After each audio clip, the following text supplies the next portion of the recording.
Good afternoon. As we speak, the Mars Global Surveyor spacecraft, the MGS, is in orbit around Mars, and it took all of the images that we will be showing this afternoon. The links to those images are available on websites, official websites of NASA, the Jet Propulsion Laboratory, and Magellan Space Science Systems, the contractor that does the imaging on the spacecraft. Any of you can go to the original sites and confirm any of these images. No special processing was done to the images. We simply are showing the extract of interest here in each case, unless I remark otherwise. And in all cases, I'll be showing the original image. So for the first of these, I should stress that all of the images we're going to look at are in the general category of if we saw them on Earth, we would conclude that they were the activity of either humans or large-scale biology on Earth. Now, there are arguments why these are not normal products of nature, and certainly nothing like them exists on any of the other moons or planets of the solar system that we have imaged to date. The object on the left has a T shape, which is obviously pretty rare. That and perfect triangles are rarely seen in nature and are not the result of normal processes. The craters on the right, I'm calling them craters in a general sense because that's the appearance they have, but actually craters on the moon and planet surfaces are not formed by excavation when something hits it. They are formed by an energetic explosion when something hits it at extremely high speeds, as anything striking these bodies must be. The gravity fields guarantee a minimum speed high enough to vaporize completely the impacting object. So the crater is formed by explosion, and therefore to find a flat bottom, high-walled crater, that can't happen from an explosion. Likewise, to have a crater, the shape of the elongated object there cannot happen from impact either.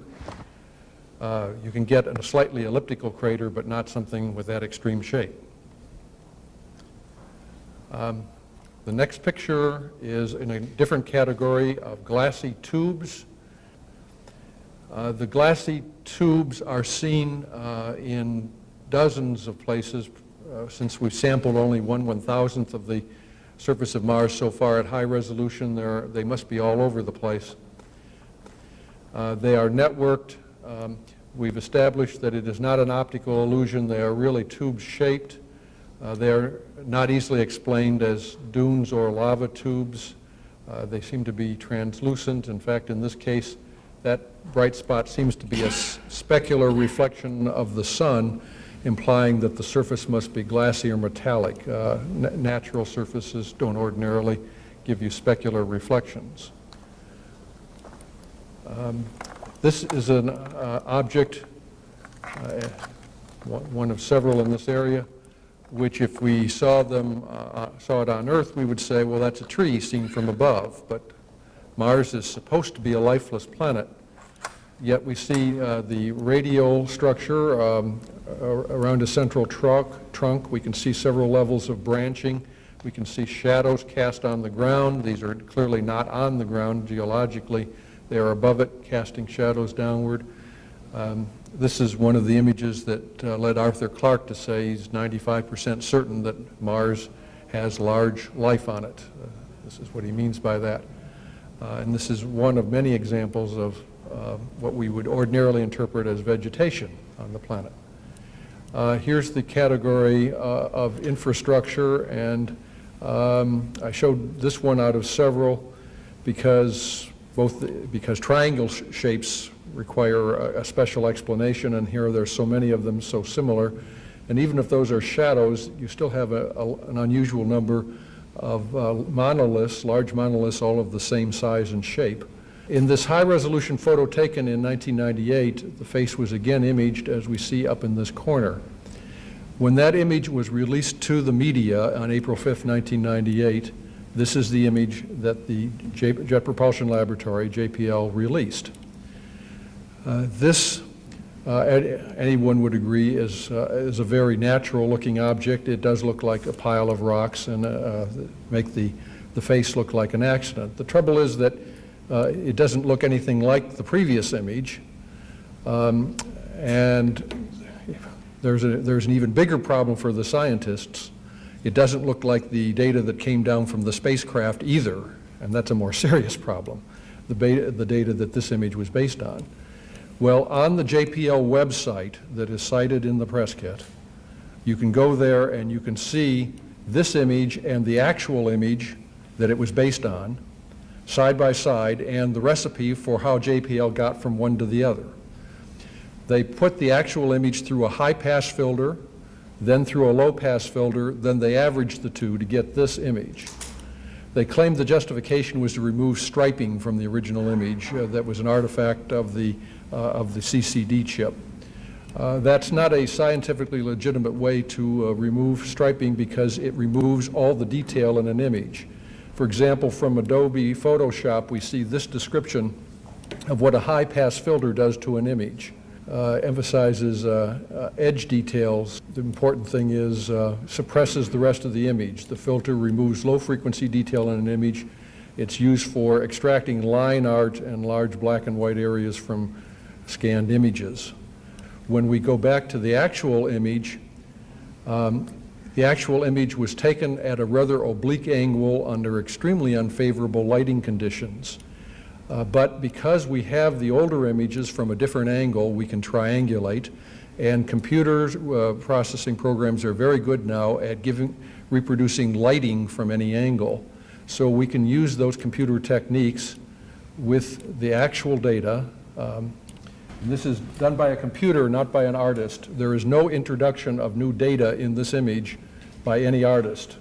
It is just rearranging the features you see by computer instructions to restore a high angle of lighting, put the shadows in the right place, and to restore an overhead view from this oblique view to one side. And here's what happens when we do that. There's the lighting restored, and now we rotate to a view from above. And this is what the object actually looks like, as best we can tell at this point. So both the other scientific arguments and the new view of the face certainly have our attention with regard to perspective artificiality of this object, but there is more. In this image, to the amazement of everyone, including the scientists involved who made these predictions, we can see two nostrils at the end of the nose, we can see an iris inside the eye socket, we can see an eyebrow feature over the eye socket, we can see that the mouth does consist of parted lips. All of those predictions that were made in advance to distinguish artificial from natural were fulfilled in favor of an artificial or built object in this image. Moreover, they are fulfilled in a most interesting way because there is no background of similar features from which we can pick and choose the ones that fit our preconception of a face. So, when all is said and done, this a priori principle that I mentioned allows us to calculate the odds, the calculated odds of the face itself being found by chance only apply to the next instance, not to the one already found. That can be a face in clouds effect, however improbable it is. But the predictions that were made in advance are referring to the next instance, and in that case, we have the prediction of these secondary facial features, their size, their shape, their location, their orientation. There's a probability to each of them. The fact that each of these things were fulfilled, individually ranging with probabilities from 1 in 10 to 1 in 10,000, and that all the features showed up and that they have the right size, shape, location, and orientation, gives us very large combined odds against chance. The fact that there is no background of similar features means that the calculations are statistically significant to a scientist. The combined odds of this feature arising as a product of nature or the chance origin hypothesis are 1,000 billion to 1. The artificiality of Cydonia is therefore established beyond a reasonable doubt, the Cydonia face. This is now the second face image, not the Cydonia one. This is at another location on Mars near the famous dark marking Syrtis Major. It's located about a quarter away around the planet from Cydonia. The coloration is always artist's addition to the original image shown here. Don't let that detract from the original image shown on the left.